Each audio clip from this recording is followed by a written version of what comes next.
The camera was pointing at black glass, and there was a shape 2 feet from the window, not moving, not rocking on its heels or checking a phone or doing anything a person does when they're standing outside at 3 a.m.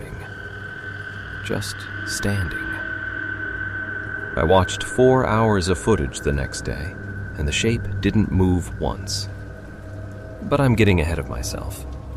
I'm Mark, I'm 32, and at work remote for a software company out of Denver. March of last year, I needed to get out of my apartment for a week.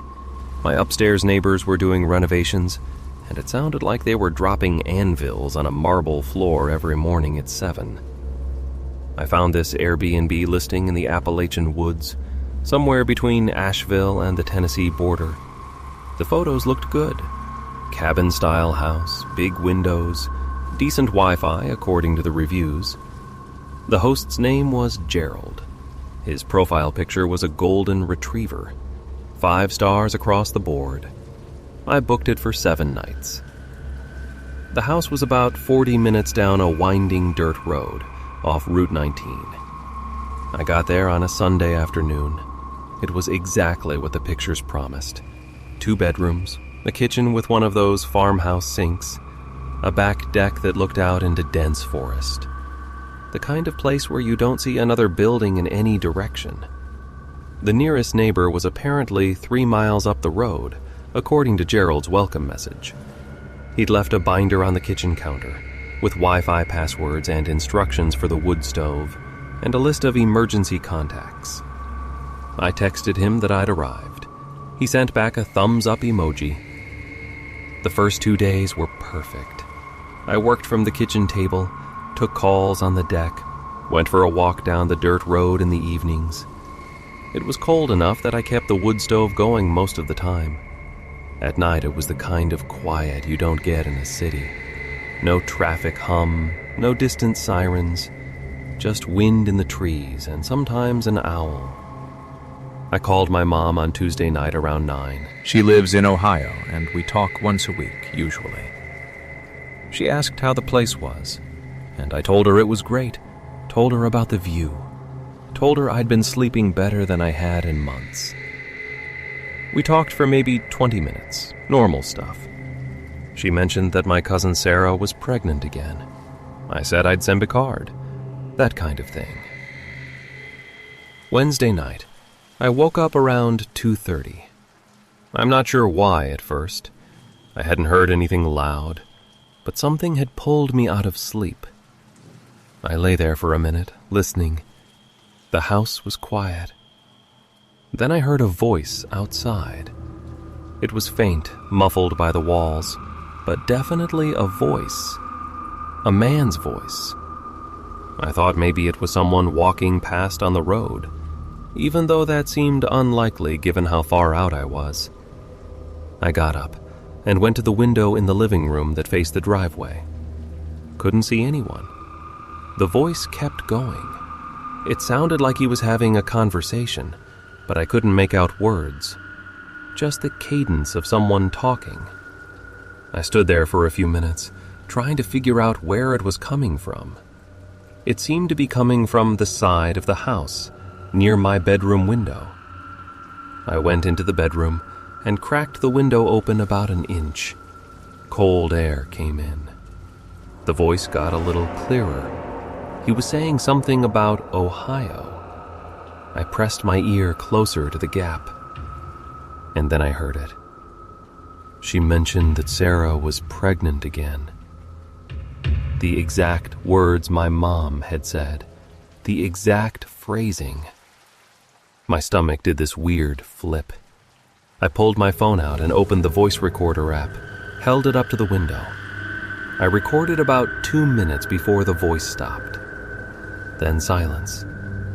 I waited another 10 minutes, but I didn't hear anything else. I didn't sleep after that. I kept the window closed and locked, pulled the curtains shut, sat on the edge of the bed with my phone in my hand. Around 5, I gave up and made coffee. When the sun came up, I played back the recording. The quality wasn't great. Lots of wind noise, the rustling of branches. but the voice was there. It was a man, and he was reciting my phone call. Not just pieces of it, whole sentences. "How's the place?" "Oh, it's great. The view's incredible. I've been sleeping better than I have in months." That was me, word for word. Then a pause, and then, "She mentioned that Sarah was pregnant again." Another pause. "I'll send a card." The pauses were in the wrong places, like he was remembering it and saying it out loud to himself, or practicing. The recording went on like that for the full 2 minutes. Then it cut off. I sat at the kitchen table and listened to it 3 times. My hands were shaking, which pissed me off because I didn't want to be the kind of person who gets scared by something like this. But I couldn't make them stop. Someone had been outside my window. Someone had been close enough to hear my phone call through the walls. Or through the window. Maybe I'd had it cracked open a little for air, I couldn't remember. And then they'd come back in the middle of the night and repeated it, out loud, to no one. I texted Gerald. "Hey, weird question. Do you have any workers or maintenance people who come by the property at night? Heard someone outside last night around 2:30 a.m. I sent it at 7 in the morning. He didn't respond. I worked for a few hours, or tried to. Mostly I kept looking out the windows. The forest looked different now. Too many trees. Too many places someone could stand without being seen. Around noon, I called the local police, the non-emergency line. The guy who answered sounded half asleep. I explained the situation. Remote house. Heard someone outside. Voice recording. He asked if I'd seen anyone. I said no. He asked if anything was missing or damaged. I said no. He said he'd send someone by to take a look, maybe this evening or tomorrow morning. They were a little short-staffed. I said okay. Gerald texted back around 2. "No maintenance schedule this week. Probably just someone hiking through. People use the old trails back there sometimes. Wouldn't worry about it." That didn't make sense. Hikers don't recite phone conversations at 2 in the morning. I texted back. The person was right outside my window, and they were repeating a phone call I'd made earlier, word for word. 3 dots appeared like he was typing. Then they disappeared. No response. I spent the afternoon checking all the locks, making sure the windows were sealed. I looked up the property on Google Maps. The satellite view showed the house surrounded by forest on 3 sides, the dirt road cutting through on the 4th. There were no other structures visible for miles. No sheds, no outbuildings, nothing. I went outside and walked the perimeter of the house. Under the bedroom window, the ground was soft, still damp from rain a few days earlier. There were footprints. Boot prints looked like. Size 10 or 11 maybe. They started about 6 feet from the house and came right up to the wall, directly under the window. Then they went back the same way, into the trees. I took pictures of the prints with my phone. Then I went inside and locked the door. It was 3:30, and the sun was already starting to dip behind the ridge. I didn't want to be there after dark, but I also didn't want to drive 40 minutes down a winding dirt road in the pitch black. And I didn't want to explain to Gerald why I was bailing 3 days into a 7-day booking. So I stayed. I pushed the couch in front of the door. I kept all the lights on. I had my phone charged and next to me on the kitchen table. Around 8, I heard it again. The voice. Fainter this time, farther away, but still there. I muted the TV and listened. It was coming from the back of the house, near the deck. I didn't go to the window. I sat at the table and opened the voice recorder app again, hit record, and just let it run. The voice went on for maybe 5 minutes. I couldn't make out the words this time, just the rhythm of speech. Then it stopped. I waited. The wind picked up, and the trees outside made this creaking sound, branches rubbing together. That was all. I played the recording back. Most of it was useless. Wind, the hum of the fridge, my own breathing. But around the 2-minute mark, you could hear the voice, faint and distorted. I turned the volume all the way up and listened on headphones. It was the same thing. He was repeating the phone call again. The same sentences. "How's the place?" "Oh, it's great." And then, clearer this time. "I've been sleeping better than I have in months." The way he said it, the inflection was wrong, too flat, like he was reading it off a script. I texted Gerald again. "Someone is outside the house right now. I have recordings. This isn't a hiker. I need you to call me." Sent at 8:47 p.m. No response. I called the police again. Same guy answered.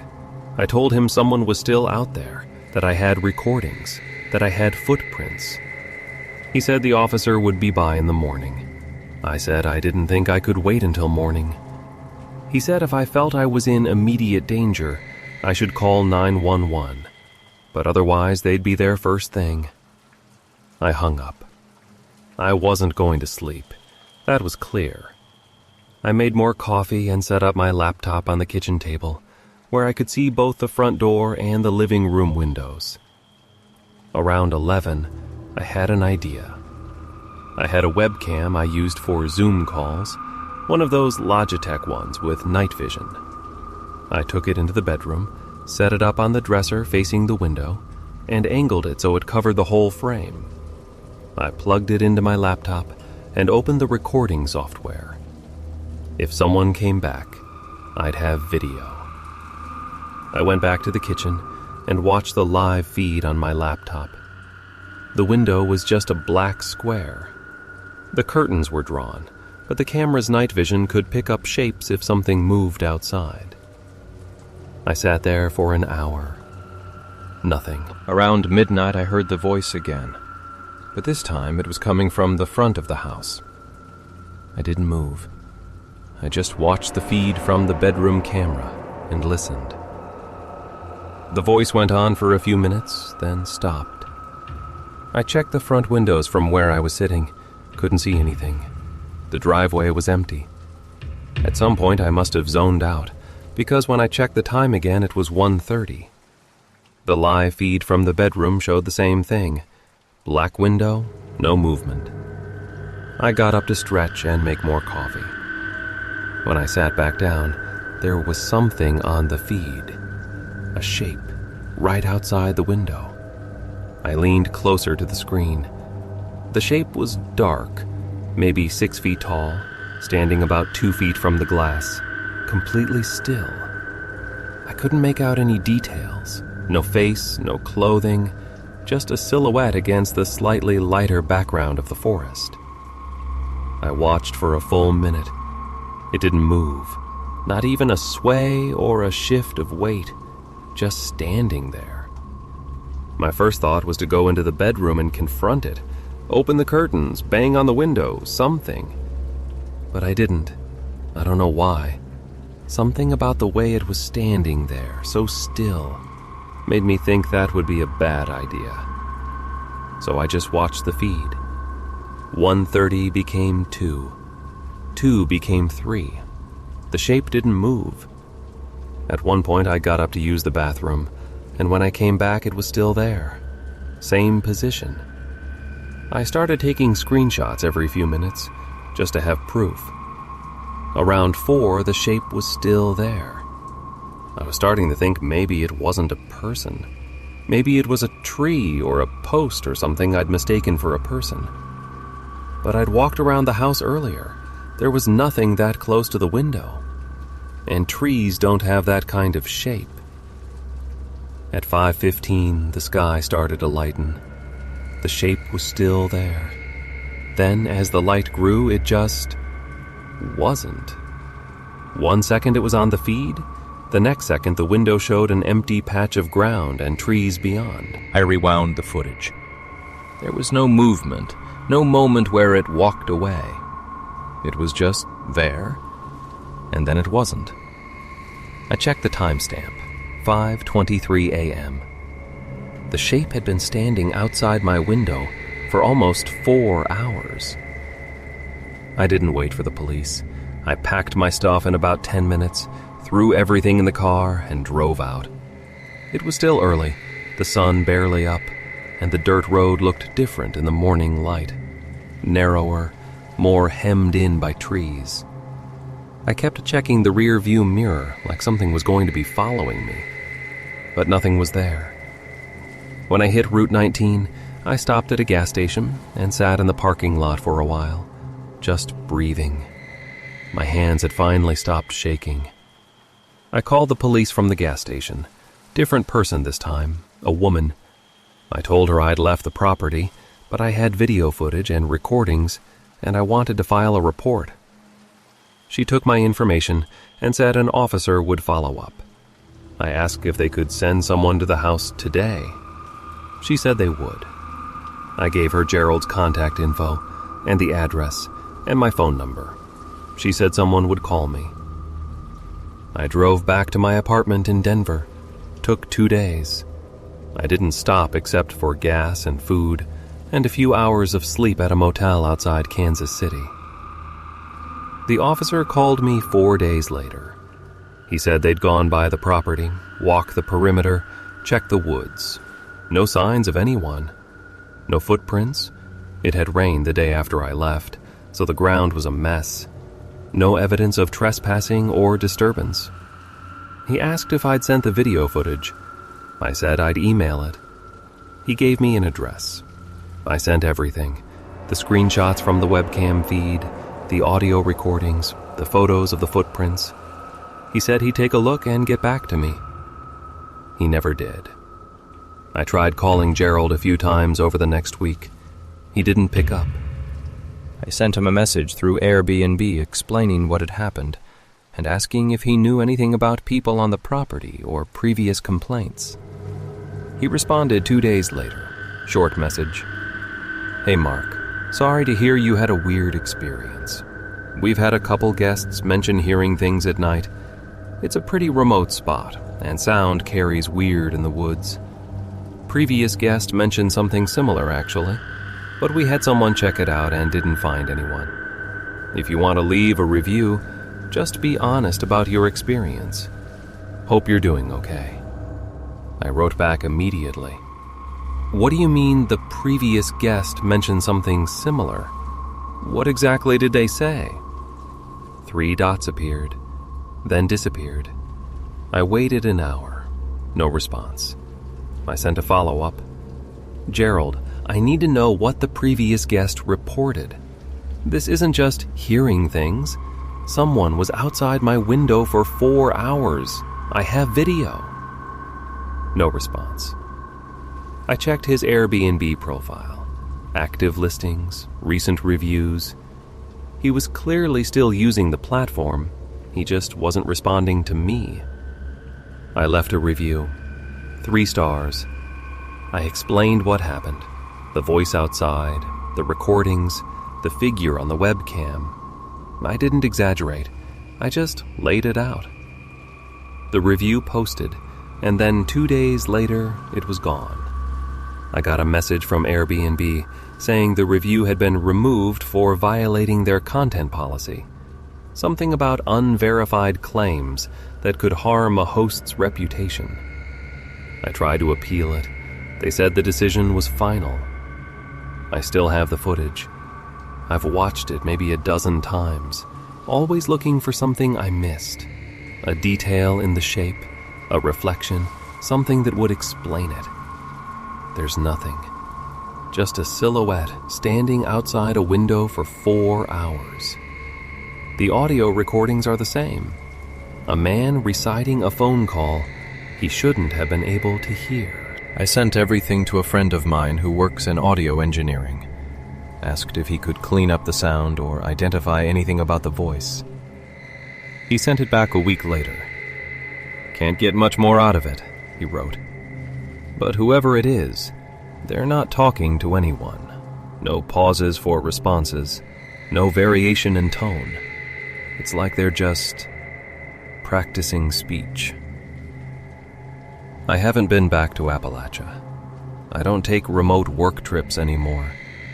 I get my work done from my apartment, and if my neighbors are doing renovations, I buy earplugs. I keep my curtains closed at night now, even though I'm on the 4th floor and there's no way anyone could be standing outside my window. But I still check the webcam feed sometimes before I go to bed, just to make sure. And I don't talk on the phone near windows anymore. I don't know if that matters, but it makes me feel better. The thing I keep coming back to is what Gerald said.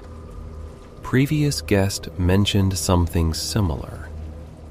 He didn't say the previous guest heard a weird noise or saw something strange. He said something similar, which means someone else heard the voice. Someone else might have recordings. And Gerald said they didn't find anyone. Not that there wasn't anyone, that they didn't find anyone. Which means they looked. Which means they believed it enough to look. But then he stopped responding, and I still don't know what the previous guest reported, or if they stayed the full week, or if they're okay. I've thought about trying to track them down through Airbnb reviews, but Gerald's listing doesn't show reviews older than 6 months, and mine got deleted. So I don't know. I also don't know who was standing outside my window, or what they wanted, or if they're still there.